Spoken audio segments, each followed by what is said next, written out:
Good morning, everyone. Good morning. Morning. Hi, gang. Welcome back, and I hope you had a peaceful Thanksgiving weekend. Okay, just getting a few more of your classmates logged in here. Okay, all right. So again, welcome back, and I truly hope you did have a nice Thanksgiving weekend. This past weekend, I was fortunate enough to take a trip down to the Philadelphia Zoo. They have a Christmas display on display at the zoo, and so I wanted to recommend this to you. If in the next several weeks before Christmas you have the luxury of traveling to Philadelphia with some friends, that might be a nice activity. Let me show you what I'm talking about here. There we go. Okay. So the Philadelphia Zoo has these light displays spread out around the zoo called Lumen Nature. And it's a really beautiful display. And I encourage you, if you have the luxury of time and a little bit of money to splurge on yourself, that's a really fun thing to do down at the Philly Zoo. Okay, so welcome back. We're going to get started here. And so let me just remind you of a couple business items while we get started here. Okay, so final exam, right? Final exam has been released, and I'll continue to remind you of that. Your final exam is Wednesday, December 15th at 8 a.m. Wednesday, December 15th at 8 a.m. Okay, so I'll just put that into the chat window here. Wednesday the 15th at 8 a.m. is your final exam. Okay, gang. So we have, we basically have 4 lectures remaining. So we have lots to do. I anticipate probably needing a little bit of lab time to finish the lecture content, but that's okay. We can get everything wrapped up nicely. Do you have any questions before we get started? About the lab exam, I was wondering, for the spinal cord cross sections, I can't seem to find anything on visible body to make notable, decent flashcards out of. So what will we be quizzed on there? Will it be the info from the textbook, like photos from there? Yes, and I would encourage you to ask that question again during our lab time together. I can show you some things in lab that will help with that, okay? Okay, wonderful. Thank you. All right, sure. So let me just see here. I'm trying to get to my notes here. In terms of spinal cord anatomy, you want to take a very hard look at figures 13.1, 13.3, and 13.6 in your textbook. Okay, other questions?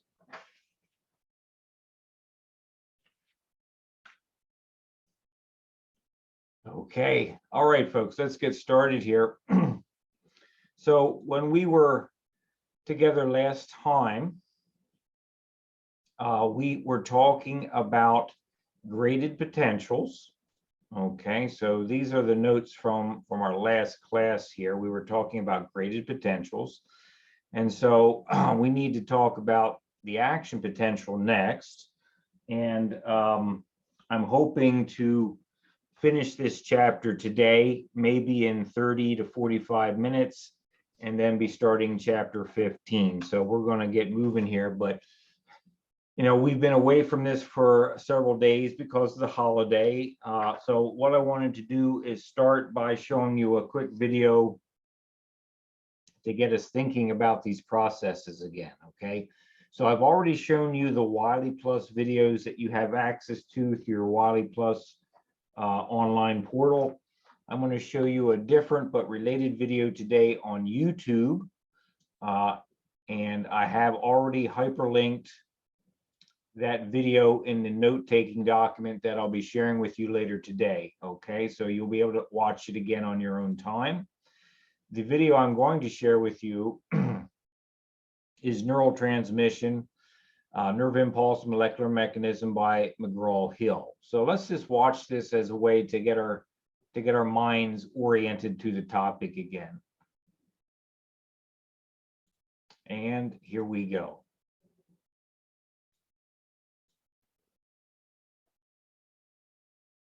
How does the pain you experience when you burn your hand result so quickly in an action by your muscles?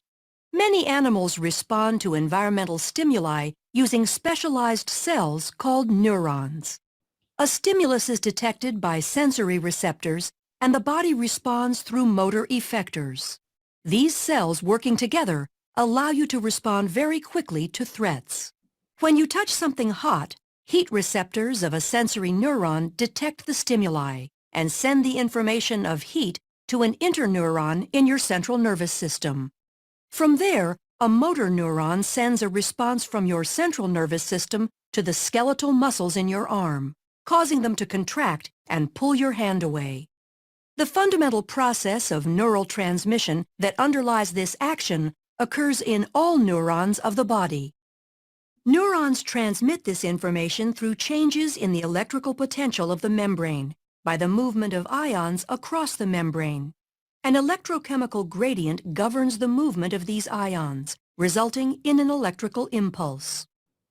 The resting membrane potential in a neuron, when the cell is not firing an impulse, is established by the unequal distribution of sodium ions outside of the cell and potassium ions inside the cell, making the outside of the cell more positively charged compared to the inside. The electrochemical gradient is established and maintained by an enzyme called sodium-potassium ATPase. When a neuron is stimulated, sodium ion channels open and sodium ions flow into the cell. This leads to a change in the electrical potential across the membrane called depolarization. The depolarizing electrical potential travels down the dendrites and over the cell body. Multiple electrical potentials will combine at the axon hillock in a process called summation. If the depolarization is large enough, an action potential is triggered. Action potentials are all or none electrical impulses that maintain their amplitude and strength down the length of the axon. The action potential travels down the axon when the depolarization of an area of membrane causes adjacent voltage-gated sodium ion channels to open. The influx of sodium ions results in membrane depolarization along the membrane. After a short delay, potassium ion channels open and potassium ions flow out, repolarizing the membrane. For the neuron to fire again, the resting membrane potential needs to be re-established. Sodium-potassium ATPase is used to move sodium and potassium ions against their concentration gradients, re-establishing the resting membrane potential. As the action potential moves down the axon, ions are diffusing only a short distance, allowing the signal to move quickly. At the axon terminal, the electrical impulse passes to another cell at a cellular connection called a synapse. The space between the presynaptic neuron and a postsynaptic cell is called the synaptic cleft. The presynaptic neuron contains signal molecules called neurotransmitters that are packaged inside vesicles. When an action potential reaches the end of a neuron, neurotransmitters are released by exocytosis from the neuron into the synaptic cleft. Neurotransmitters bind to the adjacent cell at receptor sites attached to ion channels. The channels open, allowing the movement of ions into or out of the effector cell, which alters its membrane potential, thereby transmitting the signal from the neuron to the effector cell. Because nerve impulses move very rapidly down the axon of a neuron and move from cell to cell across synapses, you react quickly to a stimulus, like burning your finger. How does the pain... Okay, folks. All right. So hopefully, I know we've enjoyed some downtime, and it's certainly well justified, but hopefully watching that video reminds you of some of the major themes that we've been talking about for well, the past 3 lectures, basically, okay? All right, so let's start talking about action potentials. We have talked about the graded potential. Now we're going to talk about the action potential, right? So remember to contextualize this. If you were rubbing your hand against, the wall of a building as you walk along in a city, right? You're going to generate graded potentials in the dendrites and cell bodies of the neurons embedded in the dermal layer of your skin. Those graded potentials are going to start spreading across towards the axon hillock of the neuron. If the strength, the summation strength of multiple graded potentials is significant enough, we will actually trigger an action potential, which will propagate the electrical signal into your central nervous system. And your brain will say, oh, my hand is touching a building. Okay, so we need to talk about the action potential portion of this conversation. Okay, so I'm going to remind you of a couple things and tell you a couple things that maybe we haven't said before. So remember that most action potentials start in the axon hillock region of an axon. Okay.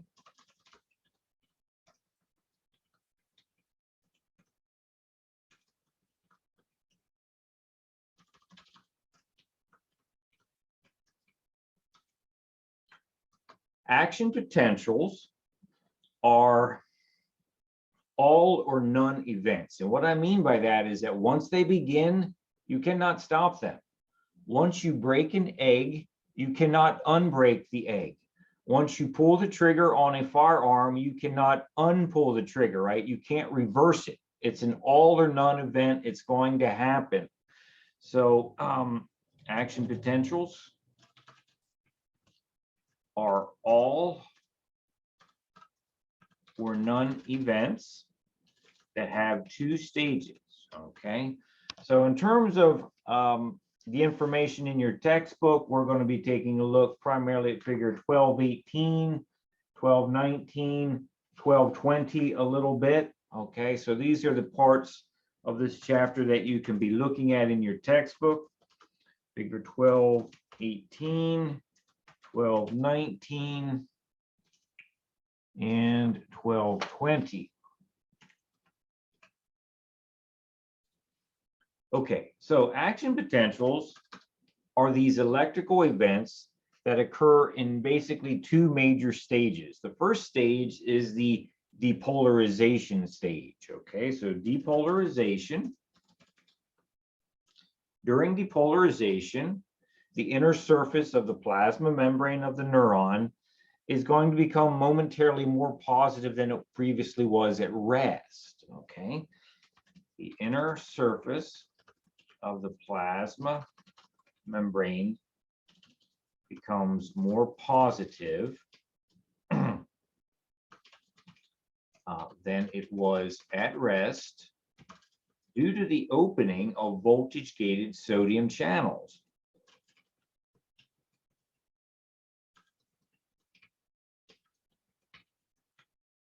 Okay, and so that would represent, if you're taking a look at figure 1218, that would represent the green segment of the curve there, which in figure 1218 is listed as the depolarizing phase. And notice that there's a nice color-coded key along the right side of that figure. It shows you the green, and it says that voltage-gated sodium channel activation gates are open. That's what I'm referring to at this time. Okay. All right. So after depolarization, you're going to have the second part of the action potential, where we once again reverse the electrical status of the inside surface of the plasma membrane of the neuron. So the second stage is repolarization. Okay. During repolarization, the inner surface of the plasma membrane once again becomes more negative.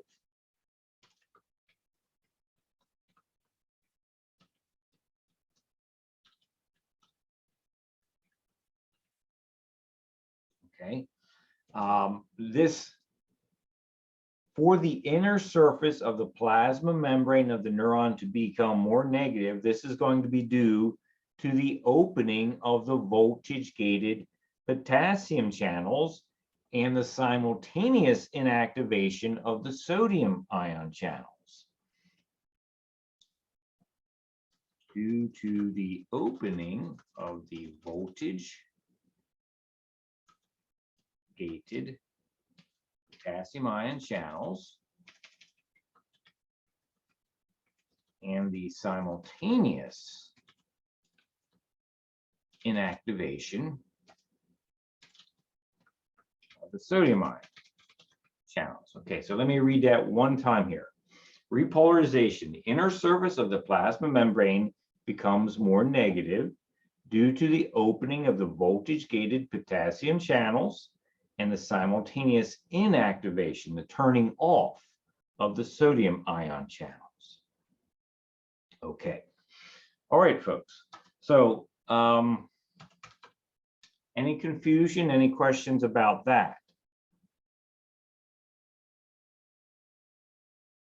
So the repolarization phase in figure 1218 is sort of the purplish pink part there that you can see of the curve. Okay, all right, let's continue. Now remember, let me ask you folks in the chat window to see what you might remember or what you're retaining.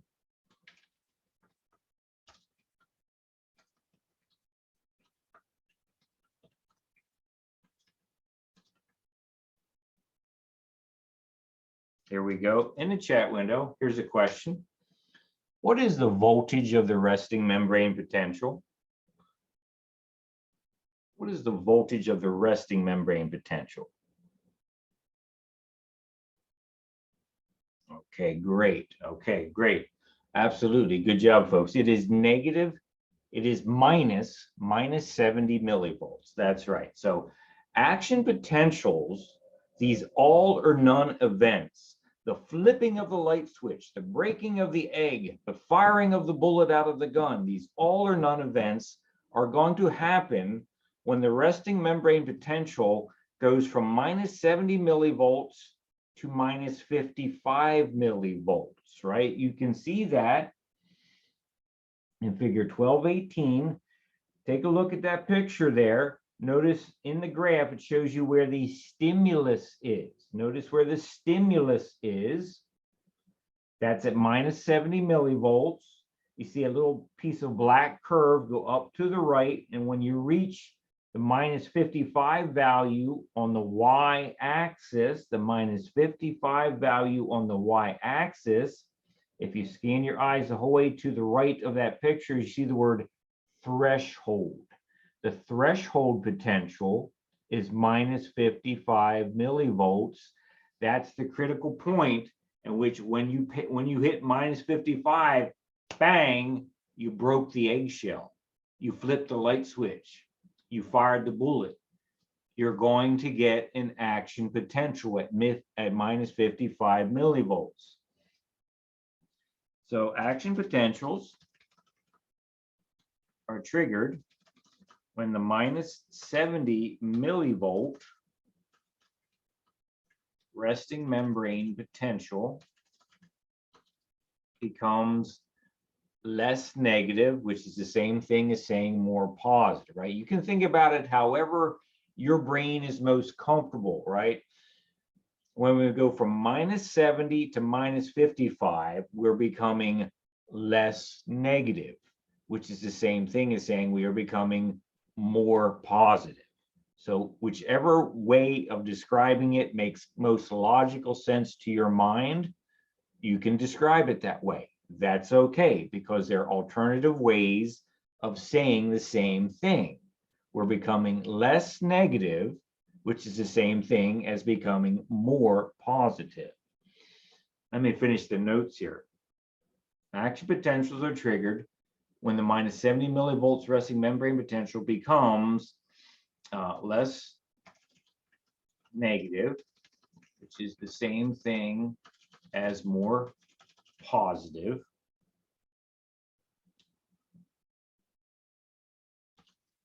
uh, threshold potential, the membrane potential when the action potential fires is minus 55 millivolts. Okay. All right. So you may recall from last time we said to you that graded potentials, if you talk about a graded potentials will vary in amplitude. Well, in contrast to that, action potentials always have the same amplitude. They do not have different amplitudes, okay? So action potentials always have the same amplitudes,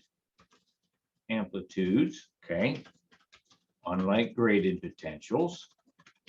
So you might ask yourself, well, if the action potential always has the same amplitude, how can I detect a difference in intensity of different stimulus? In other words, how would I know whether somebody is talking softly to me or talking loudly to me? How would I know? How could I do that? How could I detect this in my nervous system?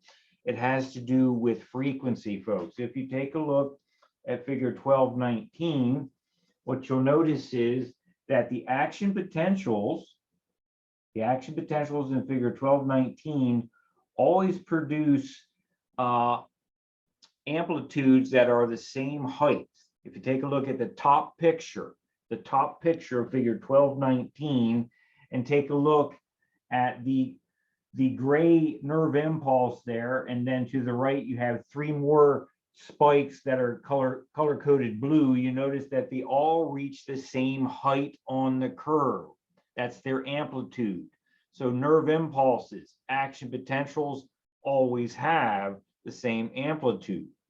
How you encode information about the intensity of a stimulus is based not on the amplitude, but on the frequency, the number of action potentials you trigger per unit of time, okay? So let me encode that. Let me get this down in your notes here. Stimulus intensity influences the frequency of the action potential, not the amplitude.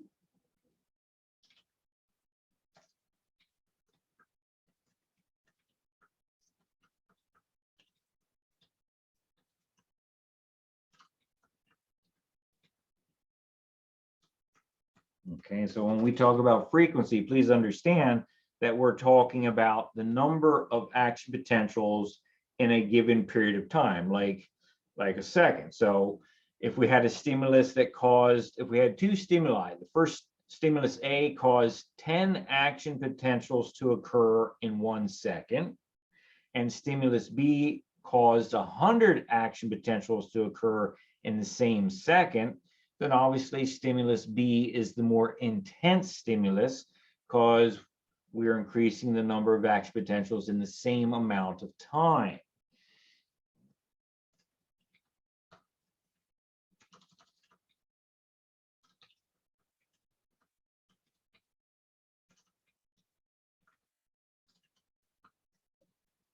Okay, frequency refers to the number of action potentials generated in a defined period of time.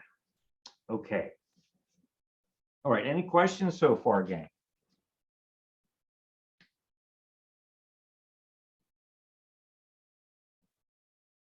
All right, so in terms of the various types of action potentials that you can have, we've kind of alluded to those previously in your notes, right? There's basically two types of nerve impulses, two types of action potentials. You can have continuous action potentials that are always going to take place in unmyelinated neurons. Action potential propagation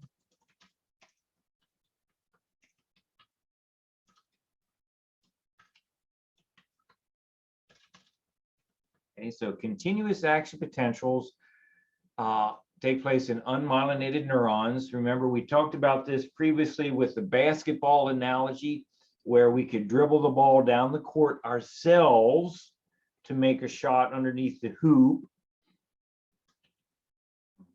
Okay. So continuous occurs in areas of no myelin sheath. Okay. And so what would happen here, in each segment of the axon, you're going to have reoccurring depolarization and repolarization events. And that depolarization event in one section of the neuron is going to trigger a depolarization event in the next section of the neuron. Okay, so let me ask you this in the chat window.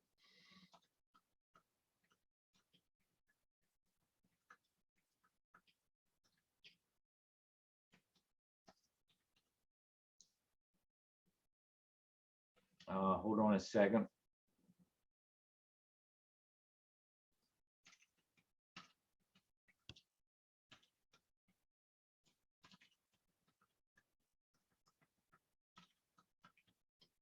Here we go.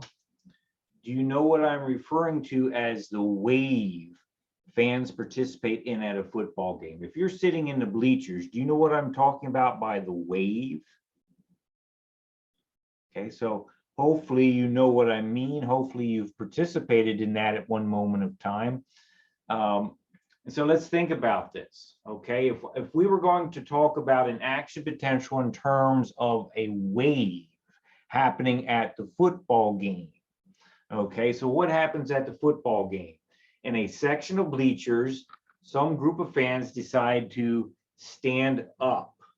When they stand up, that's depolarization. Now think about it.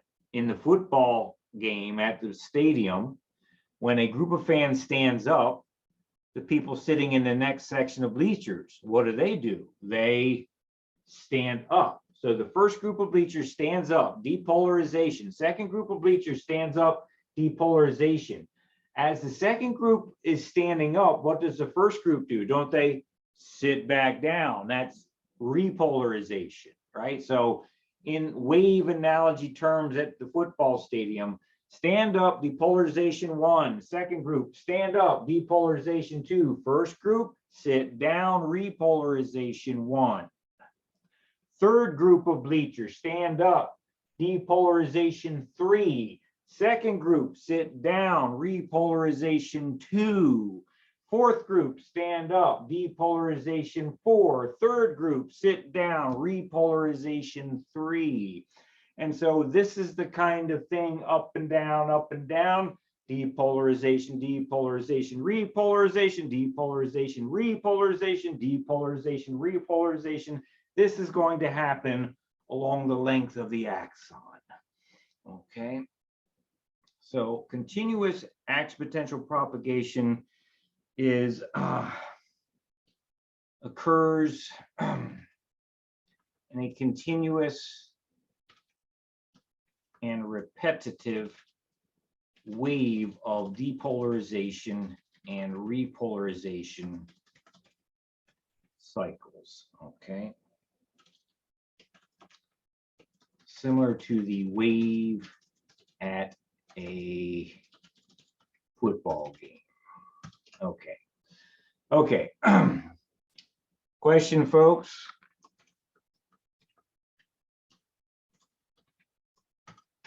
Are you with me right now? Are you okay right now? This is not easy stuff, right? It's not the most intuitive thing. Okay. Any questions you'd like to ask?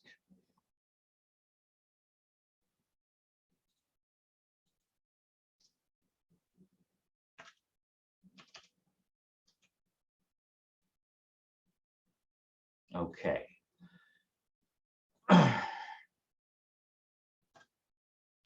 Well, folks, if we have, we're going to wrap this up quickly, but if we have the continuous type of action potential, continuous type of nerve impulses, we also have the saltatory conduction variety. You remember that phrase?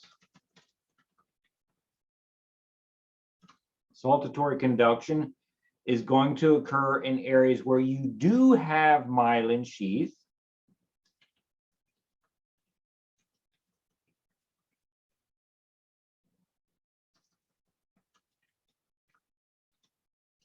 Okay. And so if I could go back to my wave analogy at the football stadium, think about it. Saltatory conduction would be similar to the following scenario at the football game. Saltatory conduction would be this. First group of bleachers, stand up, depolarization 1. Second group of bleachers decides not to stand up. Why not? Because there's myelin sheath around the second group of bleachers.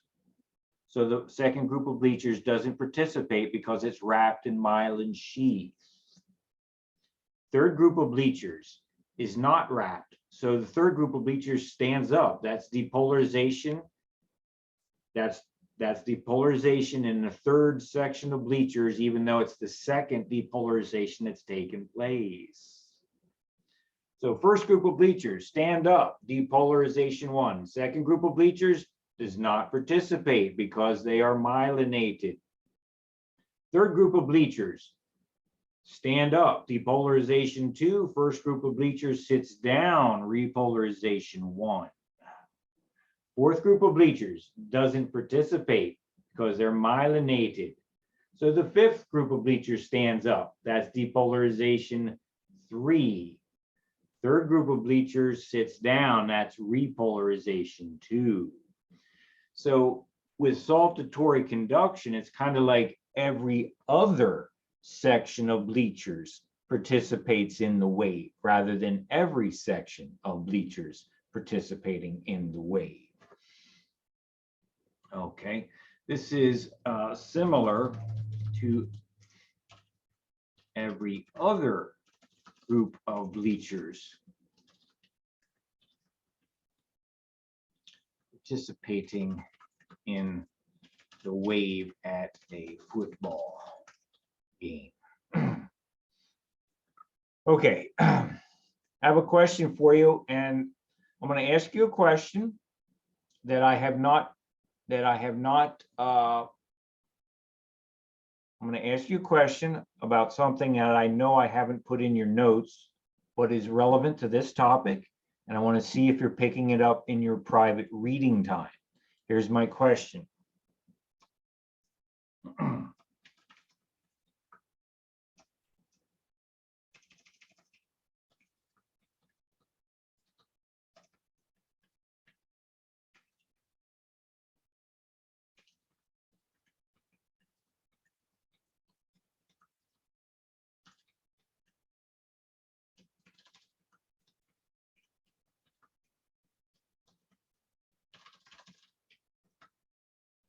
Here it comes.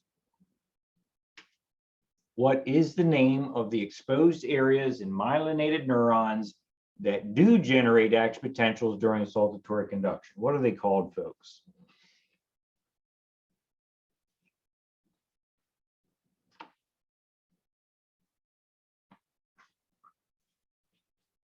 Do you remember?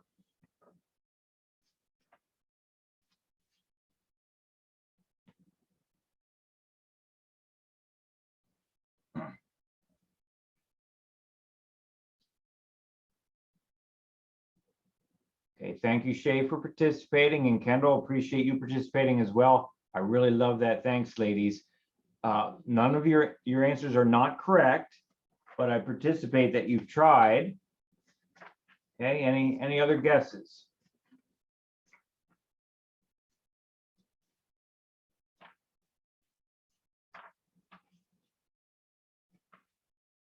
Okay, Noah, you're very close. Can everybody take a look at Noah's answer and see if they can come up with it?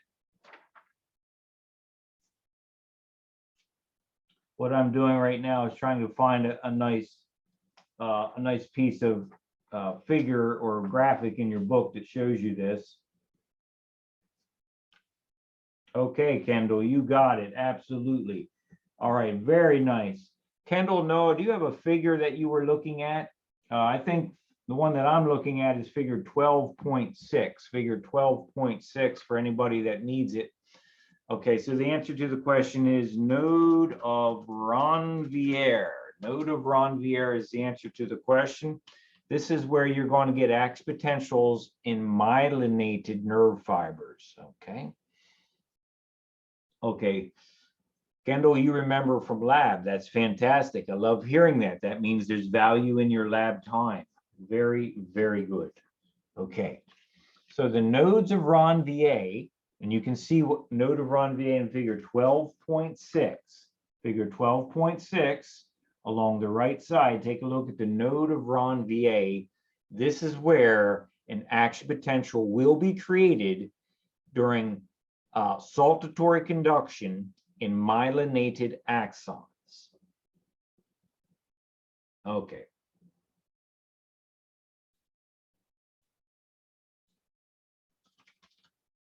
Okay, folks. All right, we're getting a little long in the tooth here, so I think I'm going to let this topic rest at this time. There's a lot more in this chapter, and folks, we're going to have to cut off at some point. So let me say a couple things here. In this chapter, your textbook does talk about synapses, right? So section 12.7, signal transmission at synapses. I'm on page 444, 445. Again, your digital book, the page numbering might be a little bit off from my physical book, but around page 444, 445, signal transmission at synapses, both electrical and chemical synapses. And folks, we've talked about the chemical synapse when we talked about muscle contraction at the neuromuscular junction. So I don't really feel that I have to cover that with you because we have already covered that. Okay, we've already covered that. And so I do believe you have the background you need to understand that. Okay. However, there's one small piece of this chapter yet that I do want to give you a few notes about. Okay. And so we've talked about a stimulus touching a wall, creating graded potentials that will summate as they move towards the axon hillock of the neuron. If those summated graded potentials enable the resting membrane potential to reach minus 55 millivolts, then the axon hillock generate an action potential, which will then be a repeating series of depolarization and repolarization events like the wave at a football stadium, which will take the electrical signal into the brain, and the brain will process the stimulus and say, okay, I'm touching a concrete wall or whatever the stimulus might be. We haven't talked about in this chapter the release of the neurotransmitters. And what I'm saying is I'm not going to spend time on it because I've already described this to you in chapter 10. Okay. That being stated, let me just pause and ask you, would you like to ask any questions about graded potentials, action potentials, or the release of neurotransmitters?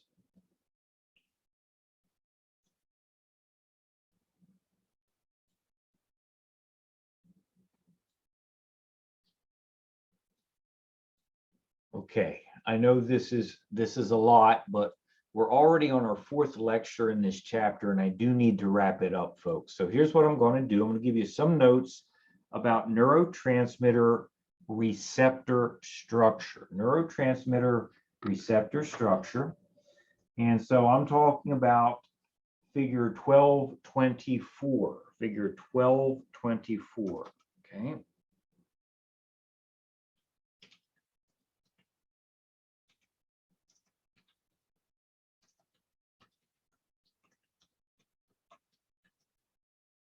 So you know, at least I'm hoping you understand, right, that the action potential that's generated, it's going to go to the end of the axon. And the axon is going, the physical anatomy of the axon is going to end in the terminal bouton region, the synaptic knob region of the axon. And there, neurotransmitters get released, such as acetylcholine at the neuromuscular junction. Okay, so you understand that. Okay, what we did not really talk about in any detail in chapter 10 is some ideas about neurotransmitter receptor structure. So figure 1224 here. Neurotransmitter receptors can and often do have binding sites for more than one neurotransmitter. Think about that. They have binding sites for more than one type of molecule. Okay.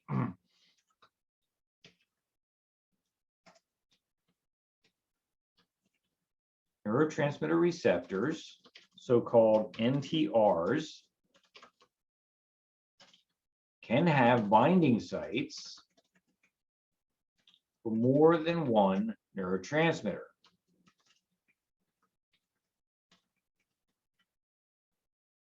Okay. All right. So we're going to talk about two major classifications of receptors, two major classifications of neurotransmitter receptors, which are being highlighted in figure 12.24. First, we have the ionotropic receptors.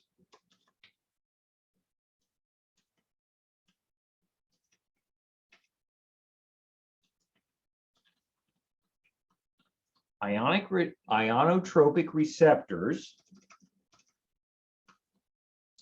contain a neurotransmitter binding site and an ion channel that are both part of the same protein. Okay, folks, you already know this category of receptor without knowing the term ionotropic, right? We talked about acetylcholine receptors at the neuromuscular junction.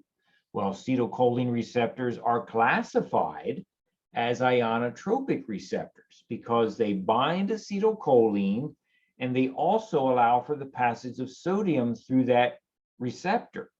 Okay, so ionotropic receptors contain a neurotransmitter binding site and an ion channel. Both of these things, the binding site and the ion channel, are part of the same protein.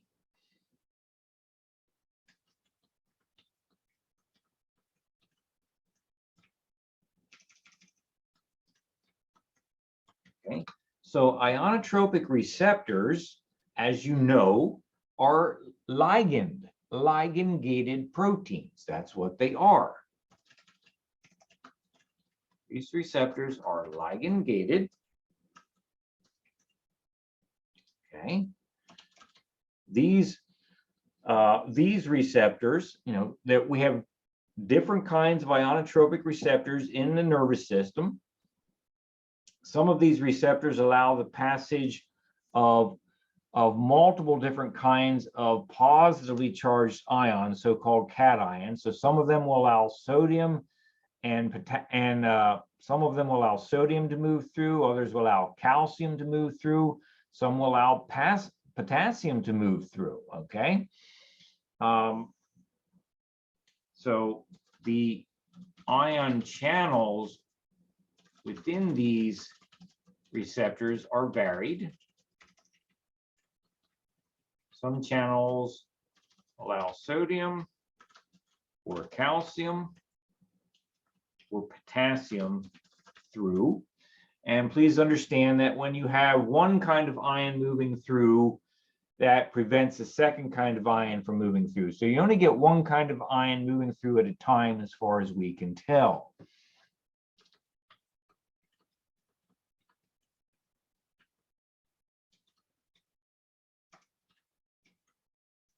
Okay.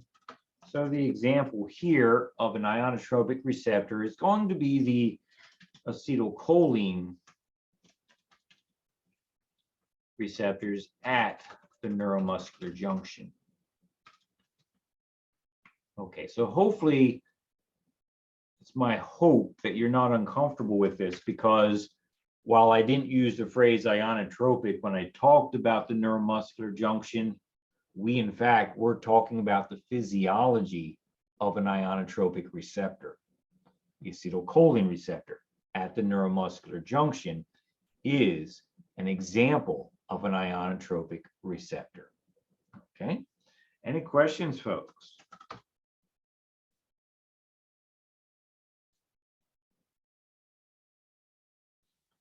Okay, let's continue, and then we will basically wrap this up.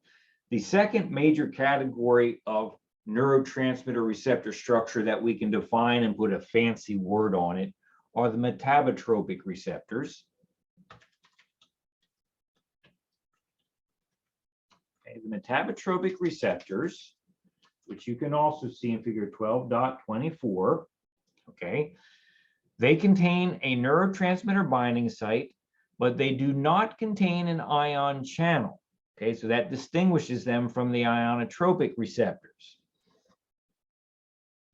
These proteins contain a neurotransmitter binding site, but do not have an ion channel. Okay, what you will notice is,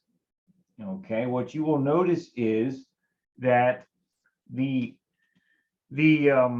metabotropic receptors that you see there, so panel C is in Charlie in figure 12.24, okay, they have that blue colored thing in the picture called a G protein, okay?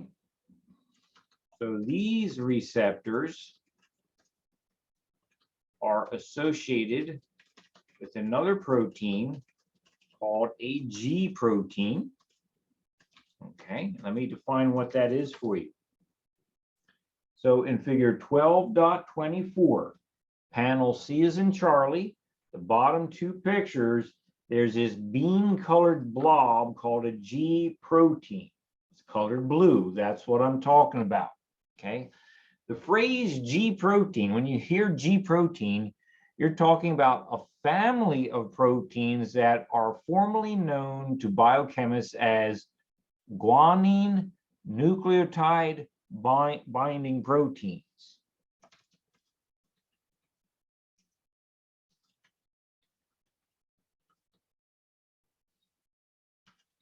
Guanine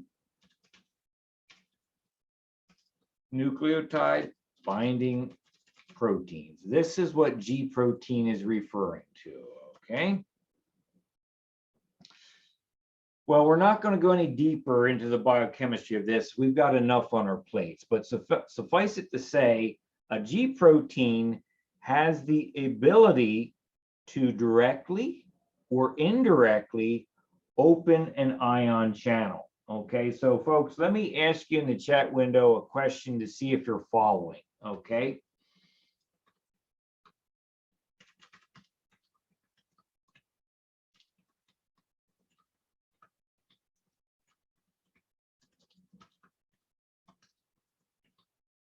Here we go. In figure 12.24, panel C, what type of ion channel is opened by the G protein? What type of ion channel is opened by the G protein?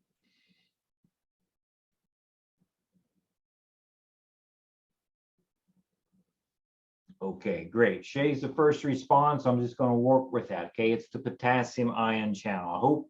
I hope you see it there, the potassium ion channel. Well done, Shay. Absolutely correct. Okay. So G protein refers to a family of guanine nucleotide binding proteins. Okay. These proteins have the ability to directly or indirectly open neighboring ion channels. So let's think about this. An ionotropic receptor.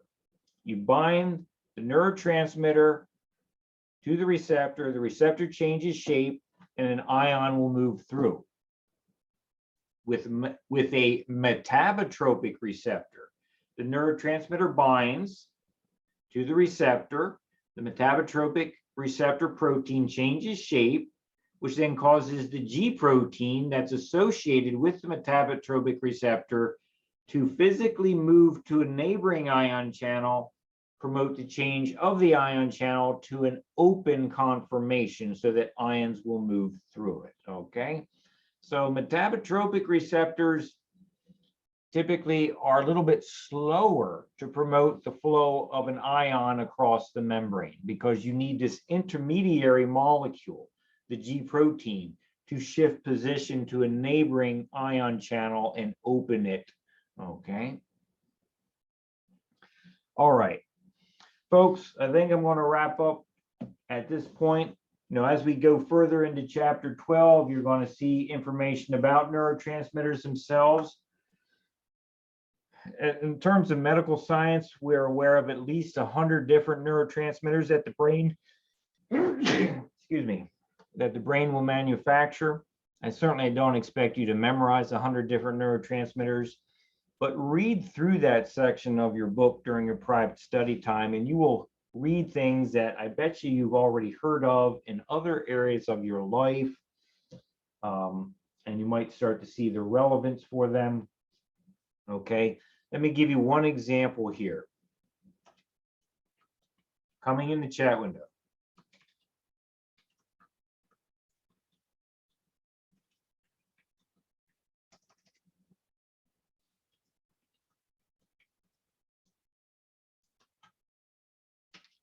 Do you know anyone in your life that struggles with migraine headaches? Okay, lots of people do, folks. All right, I mean, I sincerely hope you don't, because I know they can be quite debilitating. But folks, you know, as you look at figure 12.27, one of the neurotransmitters that scientists believe is at an improper level, an improper concentration in folks that have migraine headaches is the neurotransmitter serotonin. Serotonin, right? So these neurotransmitters and how many or how few of them exist are certainly involved in disease processes like migraine headaches. Truth be told, serotonin is also thought to be implicated in depression. We know that depression is a clinical disorder as well. It's not simply being sad, it's being sad for way, way too long in an unhealthy way, okay? So there's lots that can be stated there. I'm sorry, folks, we're just basically running out of time, okay? So I'm going to stop chapter 12. We've been on it for 4 lectures now. Do you have any questions from chapter 12 you'd like to ask?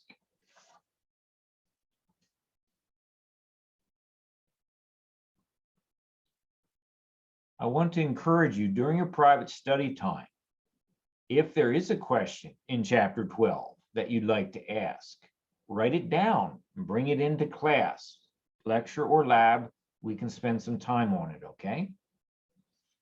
All right, so hopefully that's a reasonable coverage of chapter 12. These chapters are so dense in content. I'm going to now turn to chapter 15, okay? Let's go to chapter 15. So we have 2 more chapters that we need to cover this semester. Chapter 15 is on the autonomic nervous system, and chapter 16 is basically on your senses. Okay, so hang in there, hold on to your hats, folks. Okay. Chapter 15. Okay.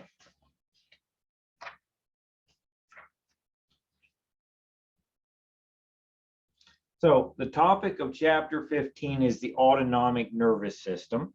And I thought it would be helpful, since we are covering a lot of ground here, it might be helpful to just step back and refresh our memory of the difference between the somatic and autonomic nervous systems, right? Because we did talk about that, but we talked about it basically 4 lectures ago, okay? So let's start here. A brief comparison of the somatic and autonomic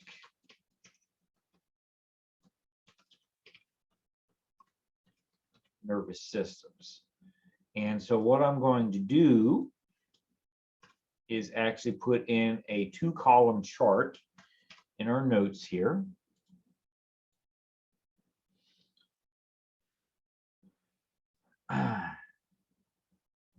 Not quite sure how much space I'll need. I'll give myself 8 rows. Okay, so on the left side, let's put somatic nervous system. And let's put on the right side autonomic nervous system. Okay, so we're just trying to refresh our memories about major themes and ideas we talked about at the beginning of chapter 12. Okay, so remember, the somatic nervous system is part of the motor division of the peripheral nervous system.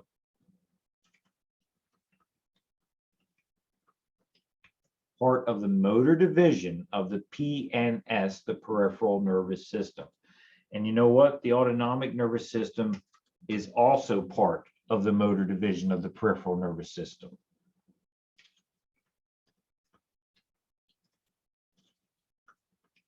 Okay, so from this perspective, from this single statement, there's no difference between the somatic and autonomic nervous systems. They are both part of the motor division of the peripheral nervous system. Okay, the somatic nervous system has no additional subdivisions. No additional subdivisions.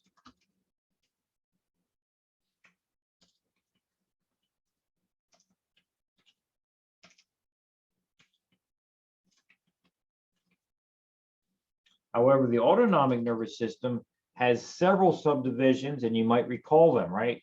The autonomic nervous system is divided into the sympathetic, parasympathetic, and enteric nervous systems. So subdivided into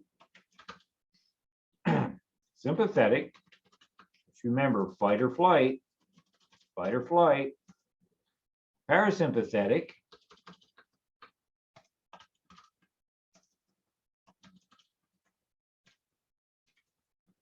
which is rest and digest, and the enteric nervous system, which is also heavily involved in coordinating digestive processes in the GI tract. So you would have all challenged and strained your enteric nervous systems on Thursday, this past Thursday.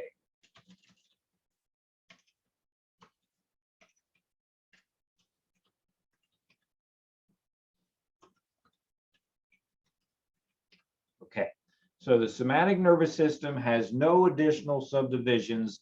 The autonomic nervous system, which is the topic of this chapter, is sympathetic, parasympathetic, and enteric nervous system subdivisions. Okay, continuing our comparison here, the somatic nervous system is typically under voluntary control. And what, let's be honest here, what we're talking about with the somatic nervous system is basically moving our skeletal muscles. And you can control that with your mind, right? I want to lift my leg. Okay, my leg lifts up, your body responds, okay? So almost always under voluntary conscious control. Somatic nervous system is almost always under voluntary conscious control. There's a little bit of exception to that when you talk about the diaphragm for breathing, okay? But basically, somatic nervous system, voluntary conscious control is relevant. Autonomic nervous system is under involuntary control, okay? Involuntary control. So things like controlling your heart rate, you cannot control it with your conscious mind. Things such as secreting a hormone from the pancreas, you cannot control that with your conscious mind. So this is under involuntary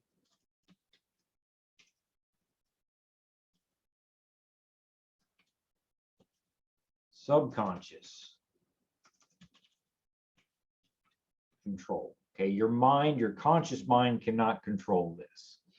Okay, somatic nervous system. In the somatic nervous system,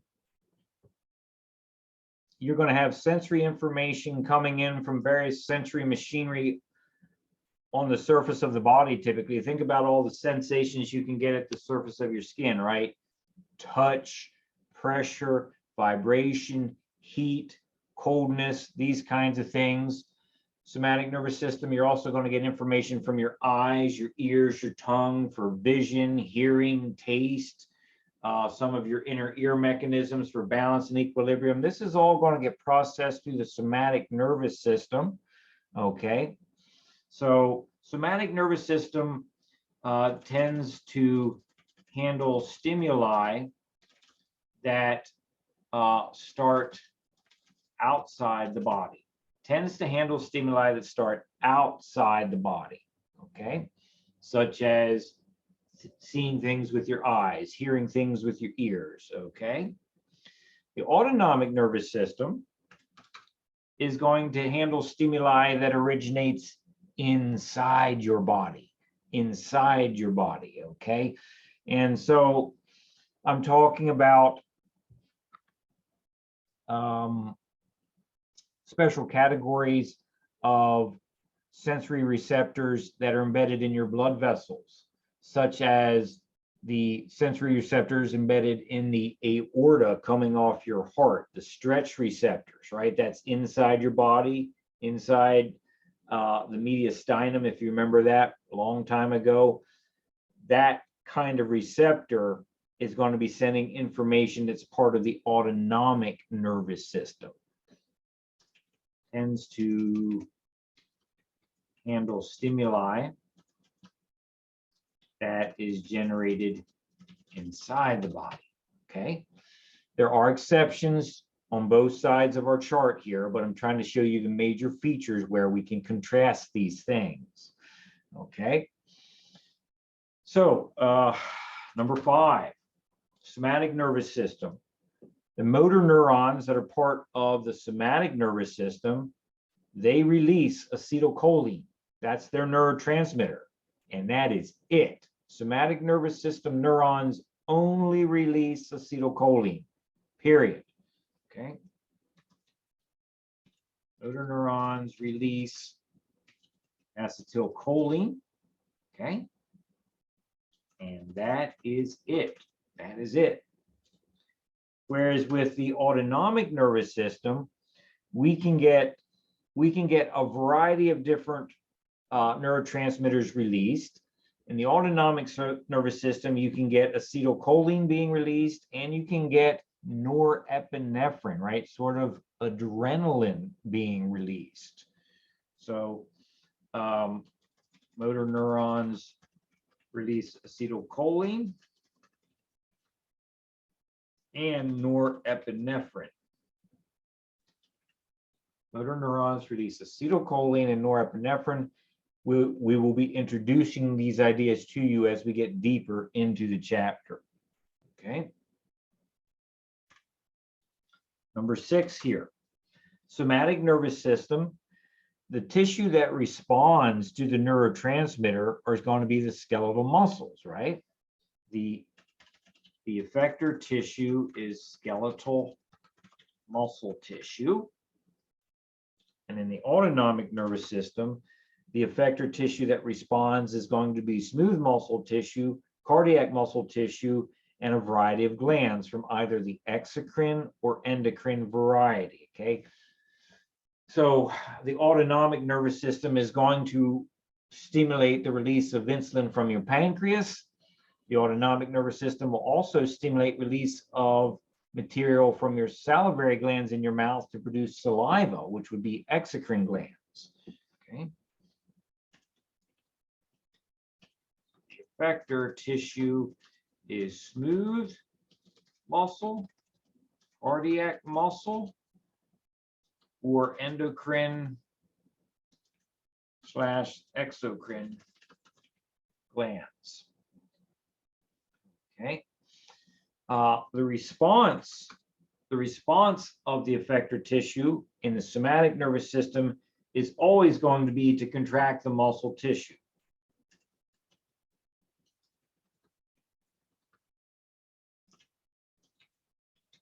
Okay, the effector tissue response is always going to be contraction. In the autonomic nervous system, the effector tissue response might be contraction or it might be relaxation. It depends on the neurotransmitter that is attached at a specific moment of time. Okay, the effector tissue response, okay, can be contraction or relaxation for muscle tissue. Okay. And if we're talking about glands, the effector tissue response is going to be an increase or decrease in secretion from the gland.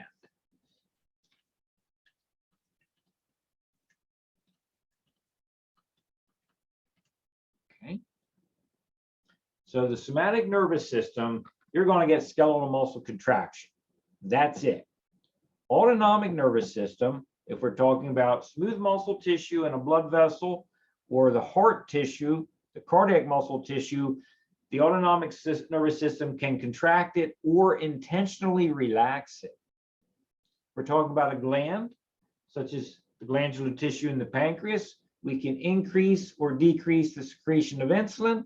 Or if we're talking about the salivary glands in the mouth, we can increase or decrease the output of fluids from those glands that mix together to form the saliva that lubricates our food. Okay. All right, folks. So hopefully, I hope that's somewhat helpful in clarifying what our conversation is here in chapter 15. We are going to be emphasizing this stuff right here, autonomic nervous system, in chapter 15. Okay. All right. So let me ask a couple questions here in the chat window. Let's see. Now, you know what? I think maybe we better put these questions in your notes. Okay, so here's my first question. How can the same neurotransmitter produce different responses? Okay, stimulation or relaxation at different locations within the body. Folks, if you think you know the answer to that, please type into the chat window. Once again, the question is, how can the same neurotransmitter produce different responses, stimulation or relaxation, at different locations within the body? Okay, so Shay, I like your answer there. And since we're running out of time here, I'm going to run with it. Basically, you have the right idea, Shay. And for those that are following along, the same neurotransmitter can produce a different type of response in the body because different regions of anatomy have different receptors that bind to the same neurotransmitter. If you have a different receptor binding the same neurotransmitter, those receptors will respond differently. Okay. Different receptors are capable of binding to the same neurotransmitter to produce different physiological responses. Okay. All right, next question. And okay, next question. Here we go. In the chat window, what is a ganglion? Folks, tell me, what is a ganglion?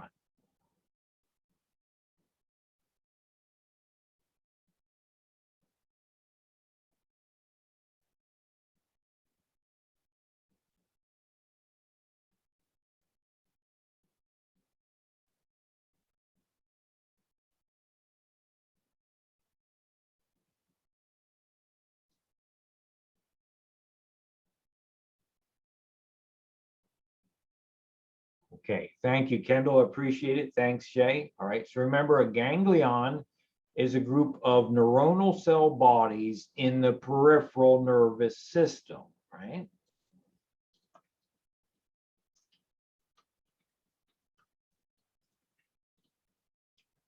A group of neuronal cell bodies in the peripheral nervous system.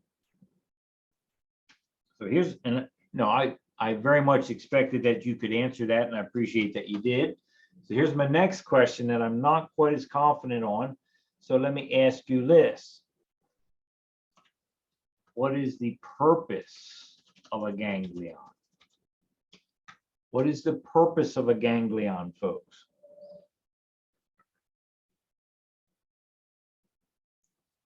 What is the purpose of a ganglion?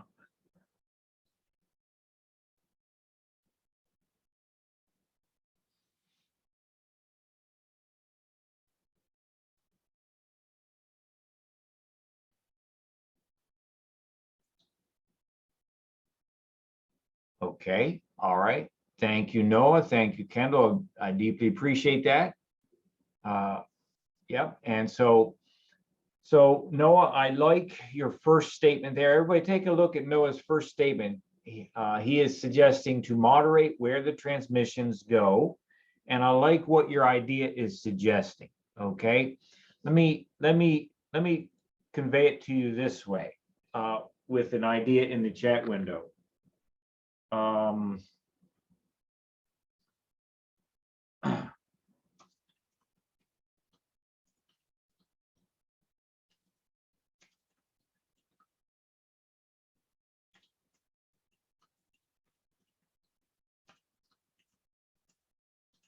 Here we go.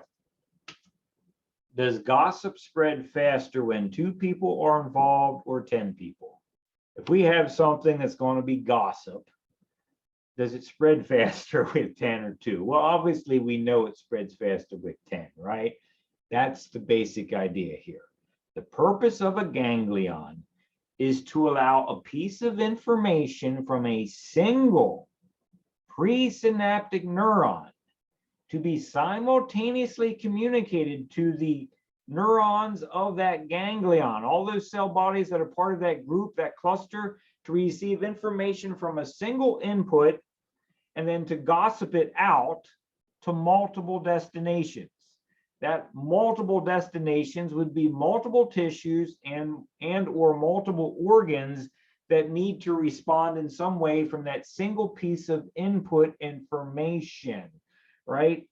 Think about it. We're going to be talking a lot about fight or flight in this chapter, but let's just think about it. You're experiencing some kind of scary event. Well, for that, when your body responds to the scary event, don't we want adrenaline released? And don't we also want our heart rate to go up? And don't we also want our skeletal muscles to probably contract and move us away from what's causing us to be scared? All of those 3 separate ideas are basically being triggered by one common thing, which is the realization of fear. Okay?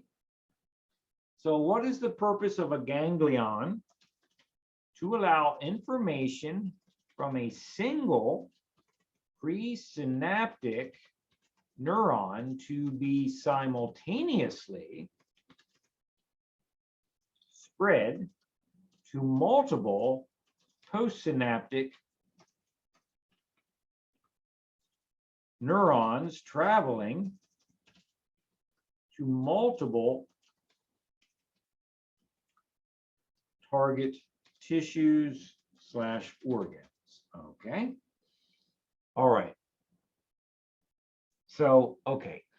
I think this is a good stopping point in our notes. We're going to really dig into this idea of getting multiple responses from a single stimulatory event next time we meet. Okay. So folks, if you haven't already started reading chapter 15, do your best, please do your best to get into it. Okay. All right. We'll stop right there. Any questions at this time?